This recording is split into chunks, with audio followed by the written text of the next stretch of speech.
तर राज्यभरातील सर्व मराठा आंदोलकावरील गुन्हे मागे घेणार. पण काल फडणवीसांनी असं म्हटलेलं आहे की मराठा आंदोलकावरील गुन्हे सरसकट आम्ही मागे घेणार नाही. मग आंदोलन सुरू राहणार.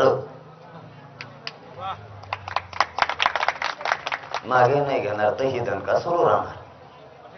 आंदोलन यशस्वी झालं, आपण घरी कधी जाणार? 31 तारखेला. 31 तारखेला वेळ नाही दिला. आलेले होते गावकरी. पंकजा मुंडेंनी स्वागत केले ओबीसी मध्ये. मग एक ओबीसी लाख ओबीसी म्हणावं असे एक आव्हान. दोन्ही आम्हीच आहेत. ओबीसी आम्हीच. एक मराठा ओबीसी मराठा.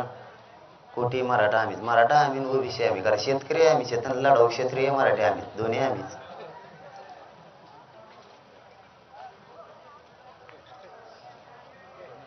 आणखीन घ्यायच्या राहिल्यात ना पुऱ्या 100% होणार म्हणा. मग भेटून म्हणा अंकुर.